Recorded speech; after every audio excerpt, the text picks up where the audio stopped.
So, you say you play Warhammer, huh? But can you talk about Age of Sigmar 40K? All of it? Sure. Yeah, it's good enough for me.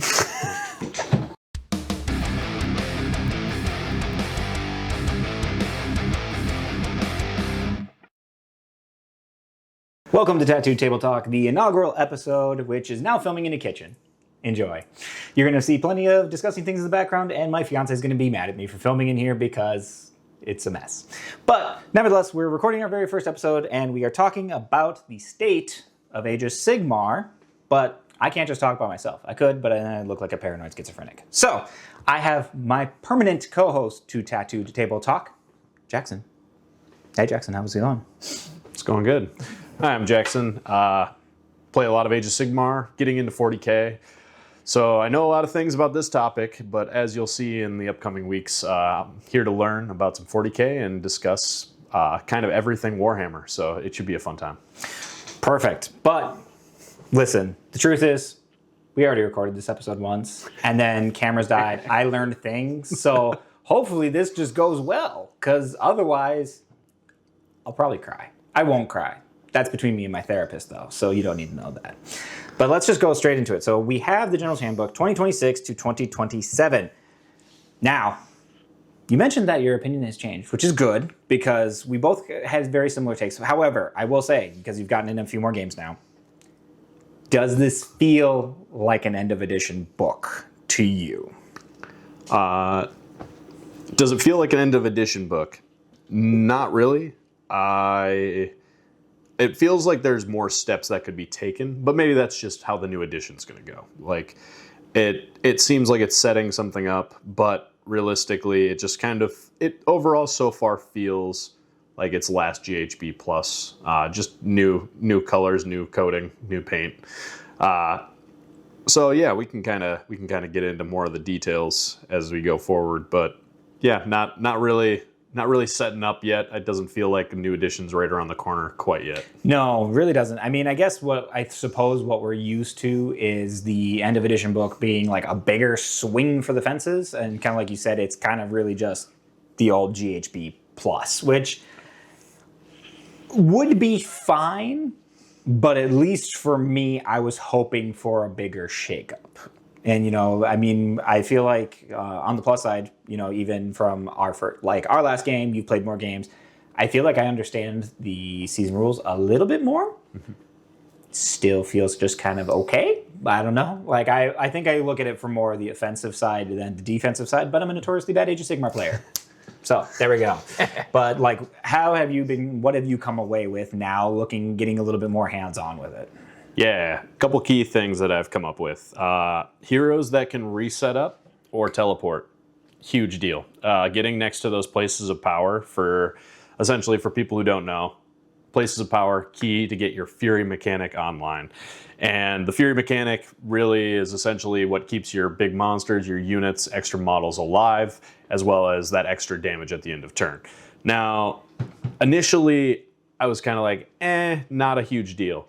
But as I was playing games in an RTT recently, I kind of realized I was playing my Khorne, and Karanak ended up being my best model. And the reason was because not only was she giving me battle tactics, but she was standing next to that place of power and just farming those points. Yeah. And what it really allowed me to do was stop my opponent's battle tactics, as well as kind of just get that extra oomph across the battlefield with the pressure that I was allowed to put. And that's kind of the big takeaway I got from some recent games. I mean, that's good, because did you find yourself using basically the offensive, where you did the extra 3 at the end of the turn, or were you using more of the defensive to try and like block more damage from coming in? A little bit of both. One of the things that I realized is the offensive is easier to use whenever you have a multi-damage attack, because your downside is, okay, my unit might take some mortals, or I might give my opponent some rage dice. But if my opponent's not farming rage dice, I don't care as much about that. And I was playing Scarbrand, who does 8 damage as an attack. And when I have 3 of those bad boys going, that's double his attack characteristic. Yeah, it feels like that mechanic was really built with Scarbrand in mind. Yep. Because, I mean, even in our one game, like, I was running my Cool Boys, and I was trying out the new Gaussrek, and I love Gaussrek. He's fantastic. He's got a nice little glow-up.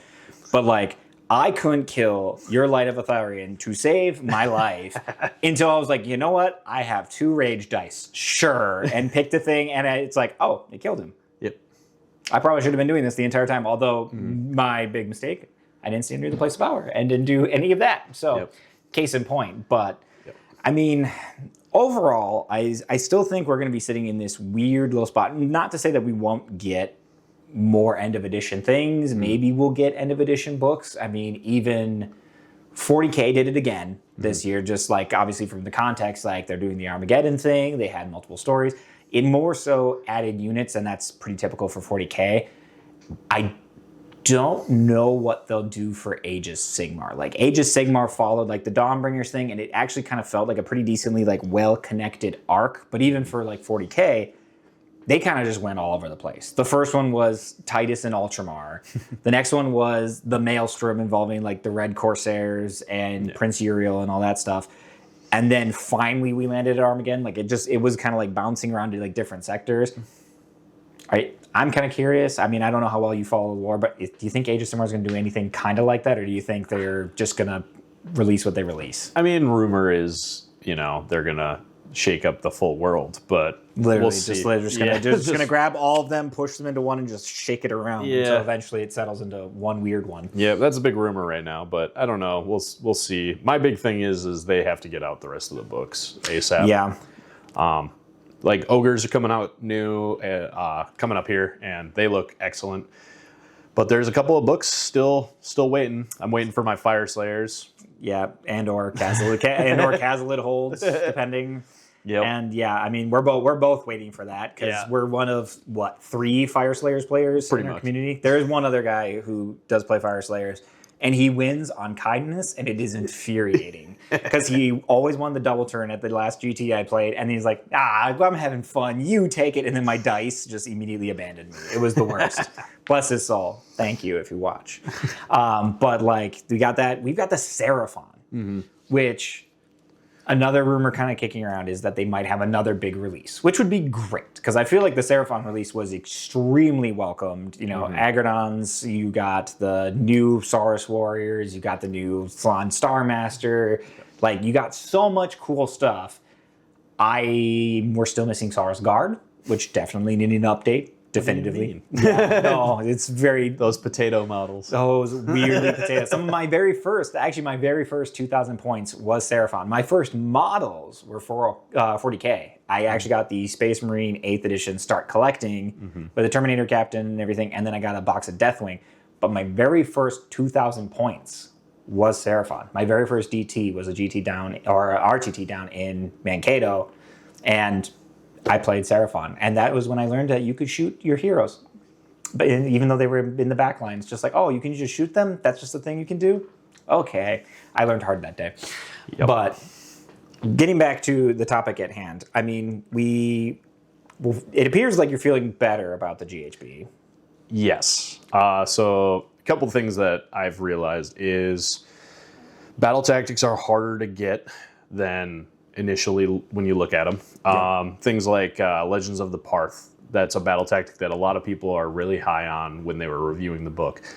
You're noticing in lists writing and stuff like that, and personally, I'm not taking that as much because the first battle tactics are the most important ones. And that one of the big things is, you have to kill a unit with a charging unit that's against an opponent that's already in combat. Yeah, you have to already be in combat. You have to rescue something, essentially. Yep. But the problem ends up becoming is with the rage dice mechanic, your opponent can look and be like, you barely killed that by like 3 health. Okay, I'm going to save that 3 health.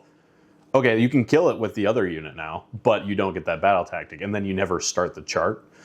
And it's items like that make it so that way, I think, even though I initially thought a lot of those very elite, very fight in the center focused armies were going to be kings this edition, I actually kind of walked back on it. It's going to be a little more that way still, but not as heavy because battle tactics are still going to be very easy to complete for armies like Sylvaneth, Lumineth, very high mobility armies that can do multiple phase. Idoneth. Yep, Idoneth, multiple phase damage and being able to pick out heroes, things like that.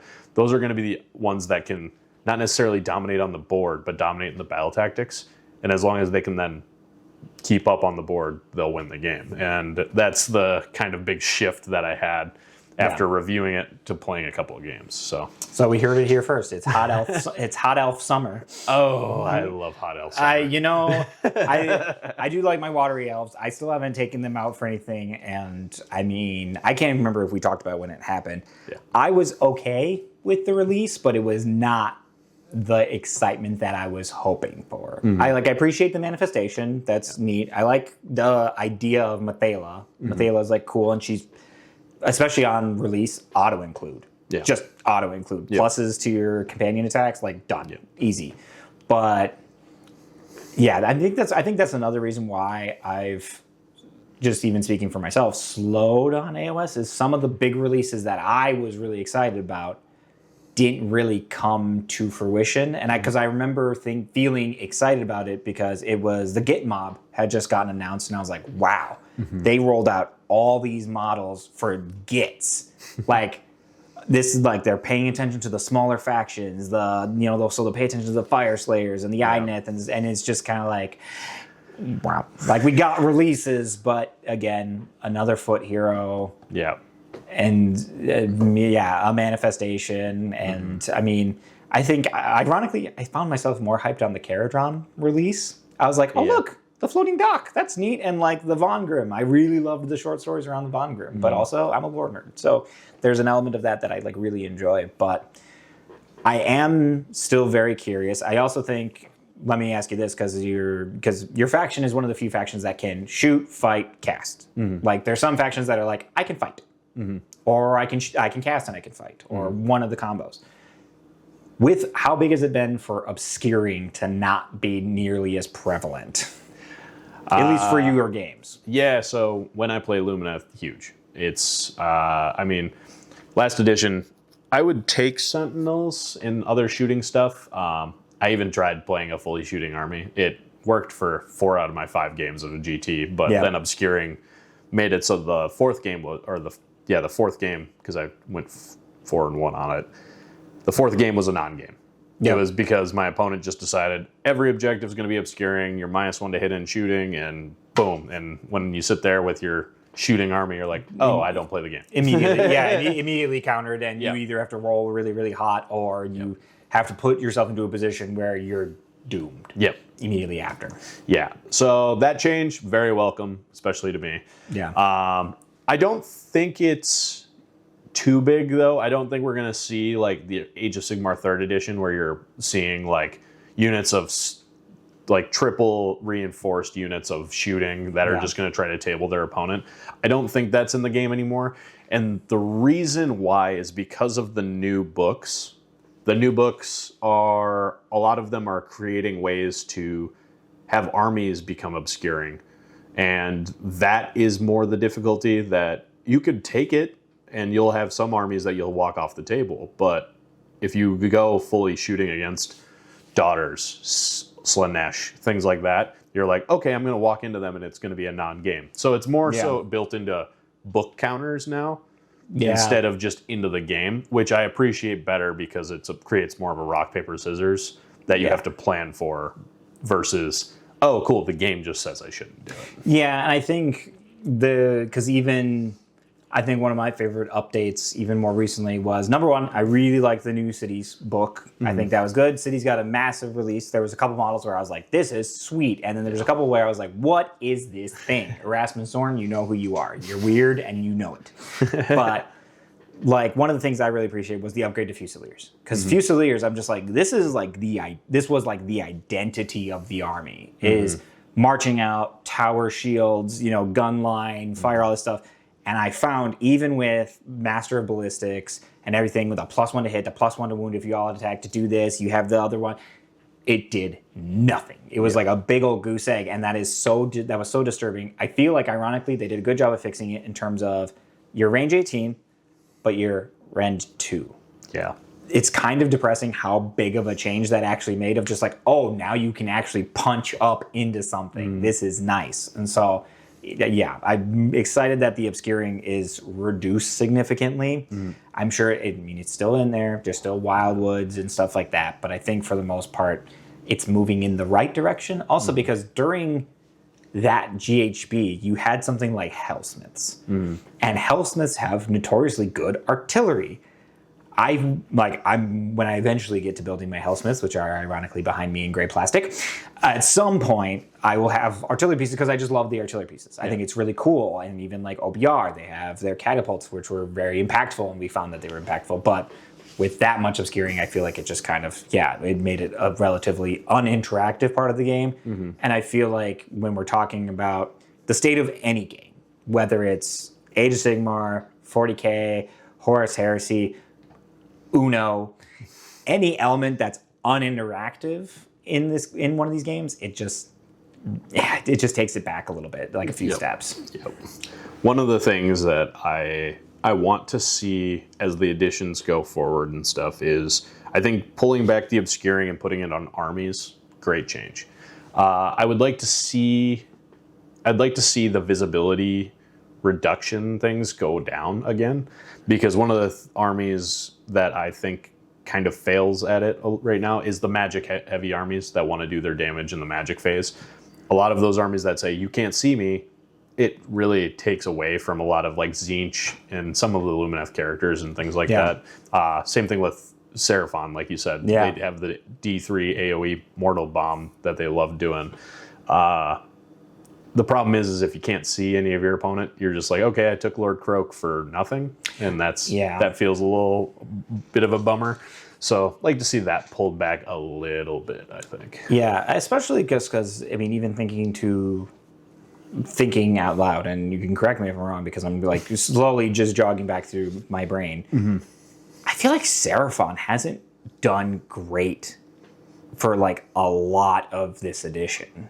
Like they've done okay in a few spots, but this last GHB especially, just like they were going nowhere, and they saw some point decreases in a few spots, but like your Seraphon lists were just pure Dino lists, and they didn't have like a cohesive vibe to them. But also, I remember going into this edition and like the introduction of the Asterisms, their current army rule, I was just like, what is this? It felt weirder than what they had before. So, I guess I will say on the positive side, because if we go through the last couple books here, so Ogre's book, it has leaked. It's looking really good. Daughters of Cain, good book. Cities of Sigmar, good book. We're at that point now where I feel like the designers are swinging bigger and doing more with the books, which is good to see, because especially for going out an edition, you kind of have to start swinging you have to do something to pull people back in.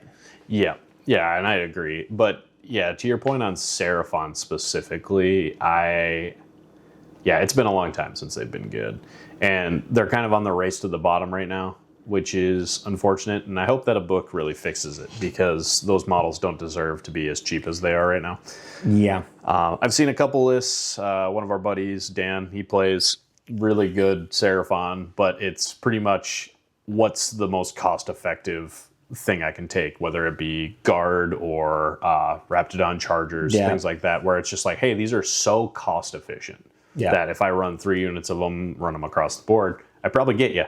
And it's like, that doesn't feel like how most people want Seraphon to play. And that's kind of how a lot of the older armies are right now, is how they're feeling. It still feels like the great divide of Age of Sigmar. You're either an older book that's 8 months plus, or you're a newer book, and they play two different games. One plays I'm gonna put as many bodies on the table that are cost effective and run them at you, and the other one plays, hey, here's my book. It's actually very well balanced, so I can change stuff as stuff moves around, and I can play a good game of Age of Sigmar with a bunch of with any stuff. Of this. Yeah, well, I think that's a good word in itself. Is like a good book, you can experiment. Yep.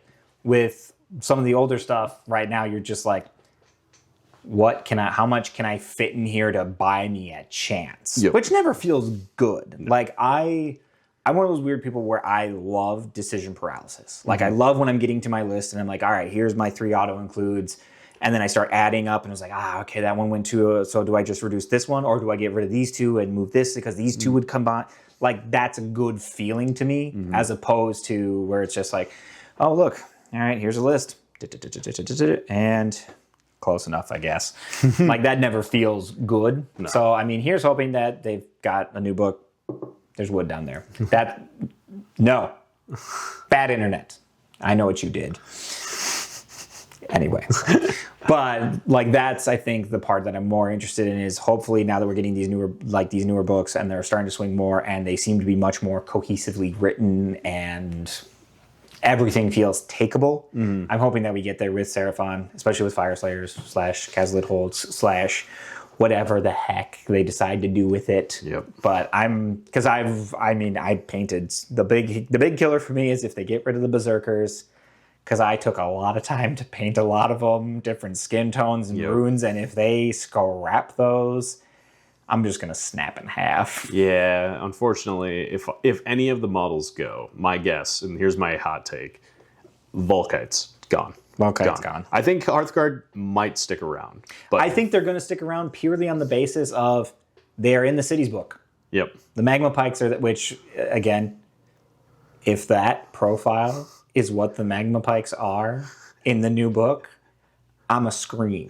Like, isn't it the same as it currently is? No. Because because on the Fire Slayers one, it's D3 damage. In the Cities book, 1.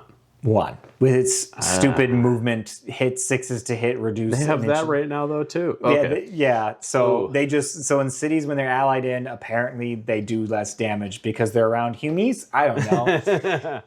So apparently that's a thing. But also, I was kind of curious, like, because they add that ally mechanic in, and I thought that was cool. I'm like, that makes sense for Cities. Like, they would still have mercenaries and stuff like that. Yeah. But it's just Magma Pikes and just Vulcan Flame Seekers. Yeah. And then for Idneth, it's the Sentinels and I think the Spears. Yeah. Yeah, so it's those 2. So those 2 make sense. But Magma Pikes and the Monster Hunter ones, like what the F? Why? Yeah. I don't know, but that's we'll dive too deep and I'll get sad. But yeah, so like we said, the new books are coming. Hopefully we're doing a little bit more to flip around. But I mean, even just battle plans in here. Let's just dive into those here for a hot second. Some of these look great, and they should make it into the tournament pack. Yep. As tradition offers, some of these should better not show up in there because it's gonna take a while. Yeah, I played one of the ones that I don't think should make it, where I can't remember what the name of it is, but essentially Underdog starts a fire on a piece of terrain and then it spreads. What ended up happening round 3 of that RTT is essentially 2 out of my 3 heroes died on the same turn from mortal wounds from the battle plan. And while it's fun and I like it for a good pickup game that's casual, tournaments, not so much. No, if you're doing like a narrative event, go nuts. Yeah. But for that, that's probably not the go-to. No, not enough healing. So. Today's video is sponsored by The Forge for all your hobby nerd needs. Whether it's Warhammer 40k, Age of Sigmar, Marvel Crisis Protocol, Magic the Gathering, Pokemon, Lorcana, and a plethora of board games, The Forge has what you need. The Forge has been my go-to shop and the inventory has only grown. If there's something you don't see on the shelves, fill out a product request form on their website. Thank you to The Forge for sponsoring this video. So, another piece of importance, because we're comparing old GHB to new GHB, how much do the new objectives affect the game? I feel like less, but again, you've looked at them probably closer than I have. Yeah. So pairs in most battle plans don't matter as much, whereas that was a big thing last edition. However, holding more than your opponent, way more important than it used to be. It used to be like 2 points. Now it's 4, pretty much across the board. That's a big leap. Big leap. So holding multiple objectives is important. Which ones you hold, not usually as important. Now, there's a couple of weird battle plans, like one that makes you kind of do actions with your units. Those ones are kind of off on their own. But overall, it's hold more is king when it comes to the primary. Again, kind of backing down on that, that's why battle tactics for some of those armies that can't do that as much, very important. So that's kind of the battle plans in a nutshell. There's a lot of weird ones. Underdog, way more important than it used to be. Kind of throw that out there. Underdog it's huge in some of these battle plans. Some of them you're like, +3 control score. That's kind of the worst one. That's cute. That's cute. Yep. But other ones you're kind of deciding which objectives to take off the battlefield. Which is crazy. Yeah, because we saw some of that not in, I don't want to say this last GHB, but I think the very first one I remember, like if you were the underdog, you could just be like, yep, that one's gone. And you had to play the game of if you were the underdog, sometimes you could remove your own so that you could sprint at them. And other times you were just like, oh, F you, you're standing still. Yeah. Get out from your home zone. Yeah. But I think also, at least in terms of objectives now, where they look, number one, obviously, significantly smaller in this edition. But also, I feel like there's a lot more sitting further out. So there's not as much of like, sit at home. There's sit at home, and then there's one in the center. Some might play that, but to your point, mobility, I think, is going to be king. Yeah. Because your mobile enemy is going to be able to just go like, well, you're just sitting at the home and you're sitting at this one. I'm sitting at this one and this one. I'm just going to also move and take this. And now I have more. Yep. And there's, like you said, 4 points. 4 points, 5 turns, that's 20 points. That's a big old swing, especially if you're doing your battle tactics at the same time. Yep. 80 points is, it's race to 80 points. And holding more is a huge deal. Now, armies that move slower, once they get to the middle, it's hard to push them off those points. However, that's where those early turns get all that more important. Now, figuring out how to mesh those together, I don't think you can just play Nurgle that moves an entire army 4 inches. Now, if you're running and you're moving as fast as you can up to that point, maybe you get it. But a lot of things that I've seen is you're piecing in some of those early game move pieces, like whether it's a pre-game move, a teleport, getting yourself up to the center of the battlefield as quickly as possible without just like leaving your army to get pushed over by a double turn. Yeah. Huge. So that's kind of one of the big deals, is being able to cautiously take more early. And if you're in one of those King Castle armies that, I only move 4, but I only need to stand on the 3 objectives that are within 7 inches of each other, getting those up there as fast as possible. That's kind of the king of it. Yeah, that's going to be your biggest move. But even then, you're still going to have to try and probably find a way to interact with things outside of that. Because if you don't, then you're just kind of stuck. Yeah. And especially for some of the battle tactics, like Burning Vengeance, is it the one that has the fugitive? Mm-hmm. Which that was actually also one of the first times where a battle tactic actually said, you choose, as opposed to your opponent chooses, which I personally love, because then that means you're deciding who's the criminal, who's the fugitive, and I feel like that gives you a little bit more leverage because you can play 2 different games with that. Number one, you can pick the tiny squishy thing, and you can try and gun for that. Or more importantly, the ones that I feel like I will tend to choose are the ones I know that want to play, because then they have to get closer to me, and the closer they get to me, the more likely I'm able to surround them with 3 units, do the other parts of the battle tactic. I think that's one of the weird ones where you have to be like in all the quarters and really weird. Yep.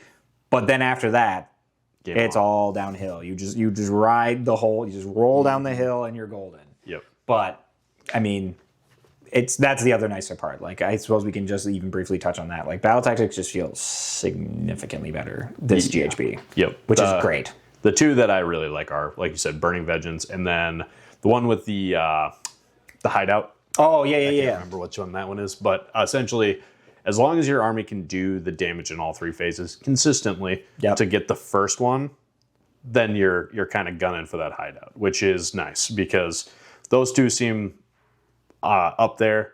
and then Siege of Ashes. Those are the 3 that out of the battle tactics I pretty much try to fit in most of my lists. Yep. And the big reason why is the first step seems the easiest to complete as long as your army is built correctly. And after that, you're kind of like, okay, I kill the hero, I essentially get the rest of them. Or, okay, I've gotten my 2 units outside of my territory. Okay, now I just have to keep this guy on here and charge. I don't have to kill anything. I just have to charge and be on the point. Same thing with the hideout. I did damage in all 3 phases. Now I hideout. Yep. Those just seem like the easiest ones to find the path to victory. Yeah. Now some armies do other ones better, but those are the 3 that I've been experimenting with the most. Yeah, so. I mean, my crew boys love that also because it's not non-faction terrain, which is important, especially for me playing you, because yours moves. It just decides to leave, and that would be very troublesome and very problematic. So it is actually like, funny. Yeah, it would be hilarious, but it would also be very frustrating. So it's actually like a fixed piece of terrain that can't go anywhere, and I already teleport to terrain. Mm-hmm. So eventually, I guess it also forces my opponent then to have to like stick around there if they don't want me to just dirty trick over there and just be like, hello. Yep. So I always appreciate that. But so we covered the battle plans, covered the battle tactics. Kind of already talked about it at the beginning. This doesn't feel like an end of edition, GHB. But I mean, like, if we're looking at the future of Age of Sigmar, what do we think that it needs, or what's something that we kind of hope for? I mean, it's a loaded question, right? Yeah. Because Age of Sigmar, in terms of like as a game, is still in its infancy. We're in 4th edition. 40K is on its 11th edition. Mm-hmm. And even then, Horus Heresy is on its 3rd edition, which was, the 2nd edition was a different rule or a different edition of 40K that, it's been around for significantly less time. Mm-hmm. What do you think is the thing that it needs to do in the next edition? Yeah. So I'm going to compare it to 40K for a second, for the little that I know about 11th edition. But a couple things I don't want to have happen that are currently, I think, great in 40K. Yeah. One of them, heroes joining units. I don't want to see that in Age of Sigmar. Okay. And I'll elaborate all of these after. But of course. Number 2, I don't want to see terrain as objectives in Age of Sigmar. Okay. And number 3, I don't want to see the battle tactics cards, the secondaries cards, be drawn. Okay. Now, my reason for those 3 main things of why I don't want Age of Sigmar to completely just jump over to what 40K is doing is because I think that it keeps the game separate and interesting in both directions. Yep. But 2, when it comes to specifically things like terrain being your objectives, I think Age of Sigmar is a combat focused game. And when you're fighting with all of these models on a piece of terrain, it gets tricky in a way that it almost kind of goes back to that old world like a version of the game where you were rank and file on the open field going at each other. And when you're fighting over a piece of terrain in combat with these types of units, it almost lacks that thing that 40K has where you're like, oh yeah, you're covering from all the fire. Well, in Age of Sigmar, there's not as much of that. And in terms of like your kind of like narrative, it doesn't seem to fit that. Yeah. Even like when you're reading about different battles and stuff like that, like they're taking place in these different mystical, magical places, but they're never just like, take the compound. Like there's never that kind of vibe to it. So like to your point, great for 40K. Yep. But not so much for Age of Sigmar. Yep. And and I can agree with those. I think the only one I feel a little differently is I like the drawing of the cards, specifically from the 40K side, because I think it forces you to have to be incredibly flexible. Mm-hmm. But to your point, and I will give GW this, they tend to not have overlapping rules. They tend to keep them decently separated. Now, there's things that 40K 11th edition has borrowed. The Age of Sigmar charge, where you just roll 2 dice, and then you decide where you want to go, which is kind of a nice, I think a lot of people have been really enjoying that. Yep. But to keep Age of Sigmar separate, it is kind of important to keep a lot of those aspects still away from it. Yep. And then things like leader joining the unit. There's a lot of pieces, at least in current Age of Sigmar rules, that if you're taking a hero, it's because of a rule that it has on the War Scroll. Now, we've talked you and I have talked many times. There's not very good foot assassins when it comes to Age of Sigmar. No. Unless they're named, and their name is Light of Eltharion. Or maybe Sigvald, depends on the new book, Sigvald. Yeah. But unless they're named, not very good foot assassins. So you're taking them for the War Scroll. Now, I would rather that War Scroll affect multiple things in my army than that unit that I'm taking. So that's kind of one of my big things. And also, it's easier to pick it off without having to add rules like precision strikes, things like that. So that it's like, oh, I can get that piece. It's still tricky, but I can get to it without it just being blanketly a part of this 10 wound block. So that's kind of where I am on that. Battle tactics cards, to come back at you. The other reason that I think it's not the way that I would like to go is it feels like they've been kind of pushing towards building your army around battle tactics in a way that almost 40K's primary has been going. And I'd almost rather see them lean heavier into the primary objectives that 40K kind of has, where it's army specific versus, okay, random battle tactics that I'd have to do, flip a card.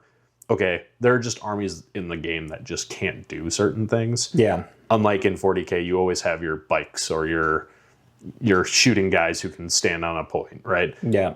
Age of Sigmar is not quite like that. You get a lot of armies that are like, my entire army moves 4. So if I have an objective that's take something on your side of the battlefield, okay, that's going to take me 4 turns. So I guess I'm just resting on that or getting my command point. It's 40K you do, right?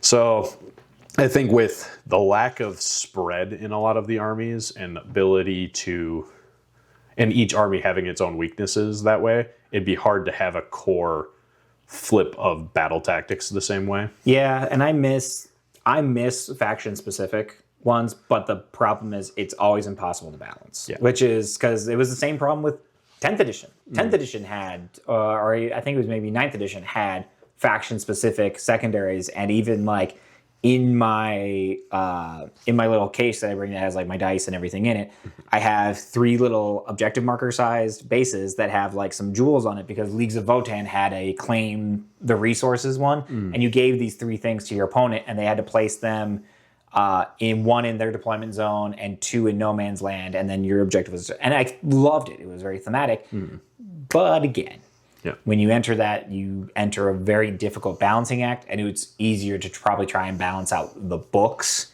as opposed to anything else. And we'll dive into it, on the next episode, but when it comes to State of 40K. But interestingly enough, right now with dispositions, they're actually pretty decently balanced, which is kind of wild. That's not what you'd usually expect from a start of edition. Like the win rates are actually balanced out together. Now, people were taking completely Purge the Foe, and they've since addressed that now with the balanced data slate, but neither here nor there.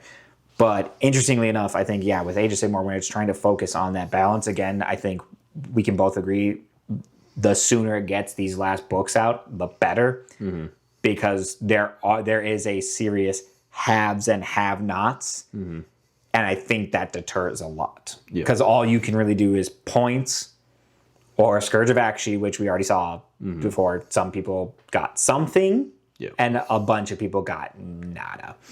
So, I think that's going to be its own thing. But what would be your one wish list for 5th edition? It's, for all intents and purposes, Adepticon 2027, we should see the announcement of it.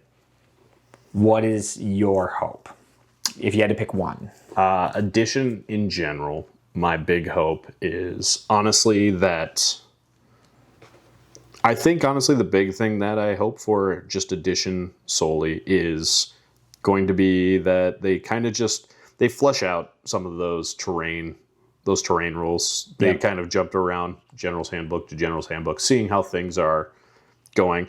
I'd rather it not be a General's Handbook specific thing, like how places of power have switched in the last year, right? It really should just be core rules. Yeah, just core rules that just are like, hey, this is what your terrain does, and that way that's not part of the game that I'm having to relearn. Like, oh, what do I do when I'm around this piece? I guess it's just kind of flushing out those things, realistically, core-wise.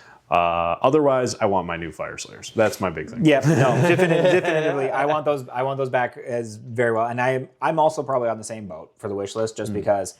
And I would say, I appreciate what the Place of Power has done. I kind of want it to go away sometimes, because it's this one thing that forces you to kind of like, if I want to participate, I have to hover around this thing. So who knows? Maybe it'll make it over. Maybe it'll still be a thing. I mean, I'll say this. It's definitively better than the terrain traits we had in 3rd edition. Those were nonsense, and nobody played with those. Yeah. And the only person who did is Joe. That's right, Joe. I'm calling you out. You're the one who wanted to.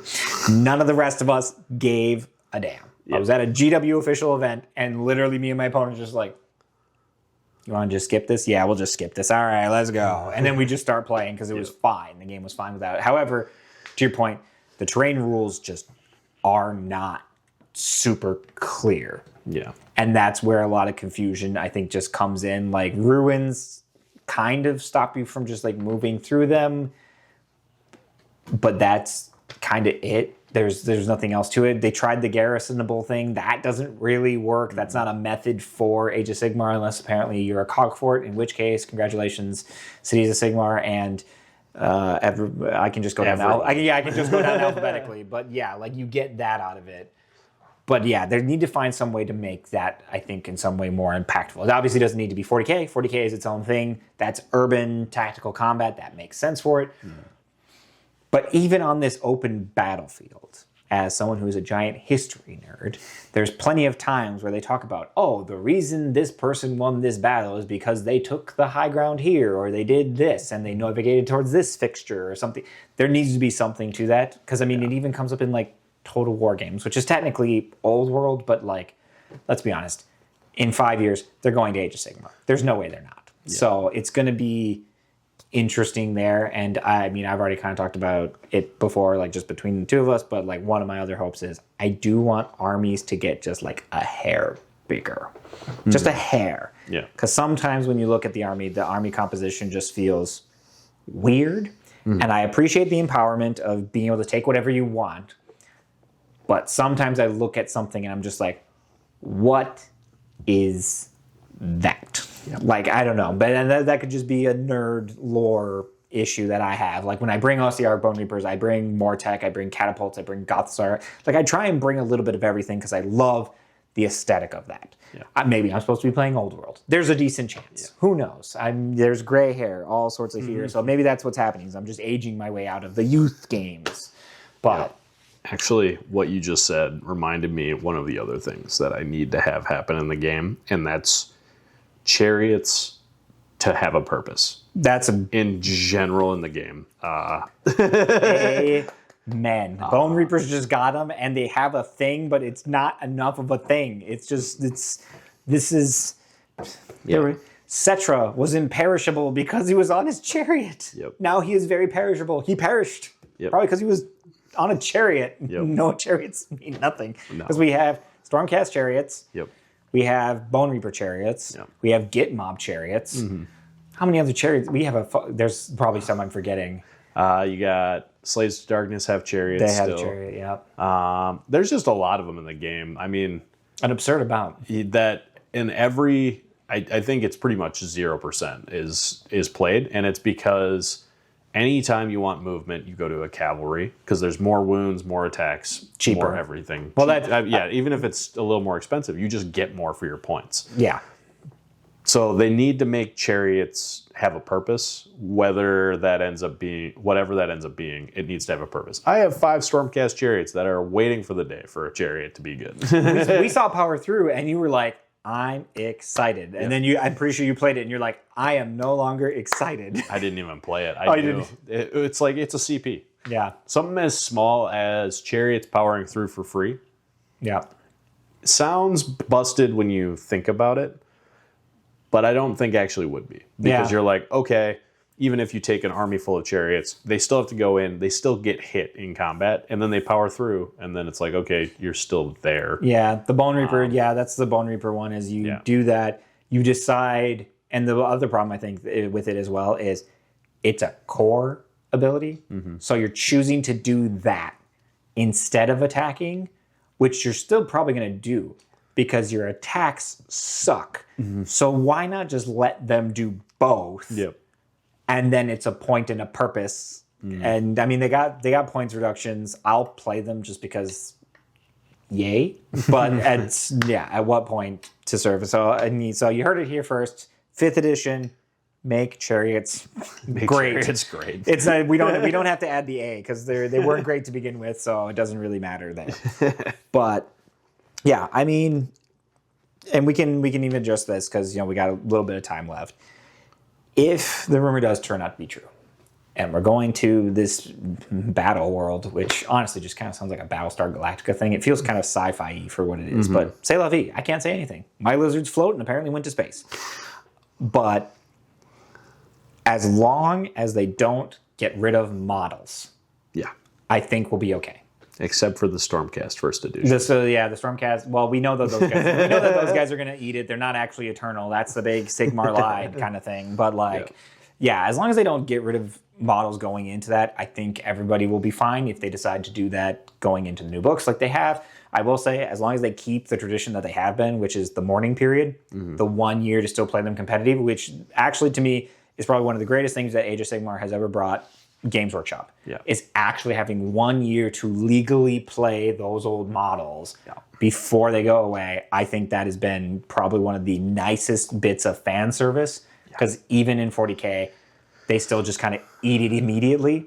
And they're like, oh, but we have Legends rules. And it's like, yeah, but I kind of want to bring this to a tournament. Like, literally, I have a Super Major this weekend that I'm bringing a Gargantuan Orc Squigoth, which is just a big piece of resin. Main reason I'm bringing it, instead of like another army that I could try hard at, is because the Orc Codex is coming eventually. It might not be in there, and I can't not have played him in a tournament. His name is Gerald, and he's beautiful. That's kind of like my Fight Club moment. His name is Robert Paulson. His name is Gerald. He's a Gargantuan Orc Squigoth. Yeah. Well, they did a good job on that so far. I want to see them obviously redo the Stormcast that are first gen. I think that's why they got rid of the second gen, is because they're just updating the first gen eventually. Yeah. But my big thing is, those small, like you said, those small armies, Fire Slayers, Deepkin is, a lot of people don't realize how small of an army Deepkin is. And it especially because sharks kind of go in and out of being playable. So when they aren't playable, that army is even smaller. Yeah. And there's a couple other armies out there, like Iron Jaws, I think, could use even a few more models. Their refresh was huge. It doubled the army size. It helped. There's just a couple of those armies that, like you said, having the width of choice and having everything be good in that choice is huge. And I think that would really, a lot of people would really appreciate that. And especially because in some of those smaller ranges, like if we are to expect what we're going to expect with Fire Slayer / Castle at Holt and they're to remove Volkites, they're removing from a faction that is already so thin where you kind of have to ask the question, is it worth it to trim it right now before a new edition and potentially a new thing? But, that's its own thing. But either way, final thoughts, state of AOS. Thumbs up, thumbs down, thumbs middling, and still yet to be decided. I'm always a thumbs up on Age of Sigmar. I'm going to play this game for probably as long as it's around, realistically, or as long as I'm around, whichever one ends first. Good God. That got morbid. Okay. That's something I would say. God dang. No, I just enjoy it. I enjoy going to tournaments. I enjoy meeting the people. Every game, these last, literally forever, has been years. A pleasant time. I can count on one hand the bad games I've had. That's why they say, it's a dad's game. You have a lot of people who hold themselves very well at a table, who are very inviting, very cool to play with. And even when you get down to very technical games, everybody's just enjoyable. And we have a great community. Yeah. We lucked out, and it's nice that we now have a lot more events, because I remember when it was 2 events a year, maybe, and they were RTTs. Mm-hmm. And they, of course, would naturally conflict with something. Yep. So now we have a lot more, which is great. Yep. I'm on the middling, pointing up. I'm hopeful. I'm planning on playing more games, but obviously right now I am very much in a Cruel Boys / holding pattern. until we see what happens with my beautiful Fire Slayers, I have a feeling they're going to announce Sons of Bahamut next, and I'm just going to roll my eyes, my big ol' eyes. They're about to get 50% better book. 50% better book. Because those babies were ugly. They were terribly ugly. Who knows? Maybe they'll steal Gate Gargants. They'll just be like, alloy in Gate Gargants, because they're still Gargants. But that would be either way, we got through it. That is the state of Age of Sigmar. Of course, thank you for joining me. I look forward to doing multiple more episodes. And of course, thank you all for joining. But until next time, if you like this content, feel free to like, share, subscribe, all the things in the bottom. And we'll be back with more. The next one we'll be talking about the state of 40K, and we'll slowly work our way up. So again, thank you all for joining us. Jackson, thank you for joining me. And I assume if people are going out to go play, they got to go paint something.